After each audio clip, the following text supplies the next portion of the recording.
A big agenda on Capitol Hill today, from talks of interest rate hikes on home soil to the growing issue overseas in Ukraine. We're joined now with our correspondent, Joe St. George, to hear more. Joe, good morning. We'll jump right into it this morning.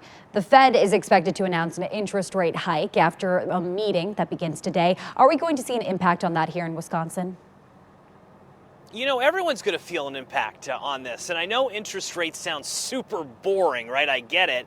But the reality is that it impacts all of our wallet in one way or another. First off, when the Fed raises interest rates, over time, you'll start to see your credit card interest rate go up a little bit.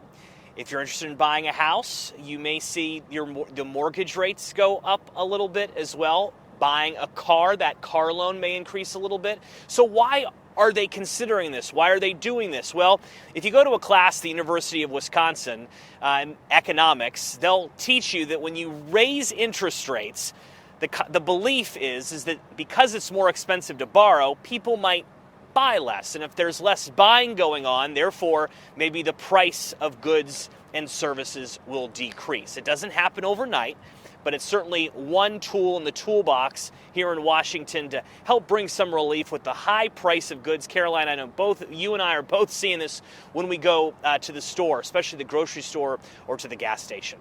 Yeah, I mean, especially at the gas station. In Wisconsin, we're seeing gas prices around $4 a gallon right now, maybe higher in some places. Is there a plan from the government to help drop those prices? You know, to some degree, there is ideas, but there's no concrete plan, if that makes sense. A number of governors, a number of members of Congress have called on President Biden to suspend the federal gas tax and to provide some relief. That's about 18 cents or so a gallon. But I got to be honest with you, my reporting is suggesting that that's not going to happen.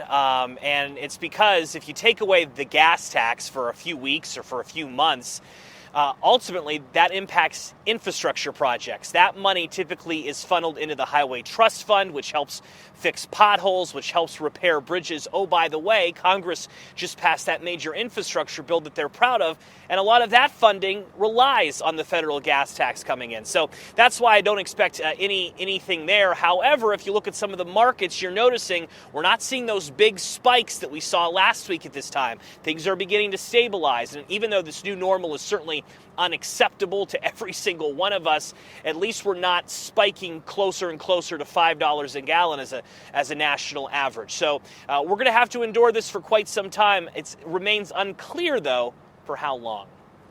Definitely. Well, finally, let's talk about Ukraine. We're hearing this morning reports as Russian forces get closer to Kyiv, buildings being blown up this morning, and EU leaders are supposed to come over and talk.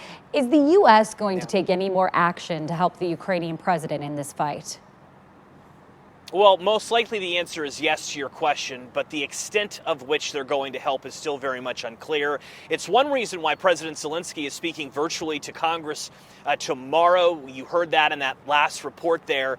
And really the president is going to be rallying the troops, if you will, rallying U.S. lawmakers to keep pressure on President Biden to provide resources and specifically military equipment. We have a graphic we can show you of a controversy that's been brewing in Eastern Europe for now close to a week involving fighter jets. Poland wants to send their fighter jets, some fighter jets, to Ukraine. They don't want to fly them directly into Kyiv, though. They don't want to agitate Russia and be brought into this conflict. They want to send them to an American military base in Germany and then have the Americans, the U.S., deliver those jets to Ukraine. President Biden has squashed that idea. He doesn't want that. He doesn't want to agitate Russia even further. A number of lawmakers where I'm at this morning on Capitol Hill, though, want those jets delivered to Ukraine. That's just one example of what President Zelensky will likely push lawmakers to do tomorrow. You mentioned it.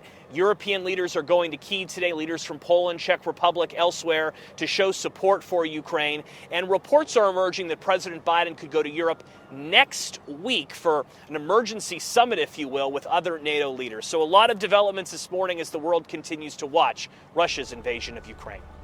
Most definitely. Joe, thank you for joining us, and we'll be right back.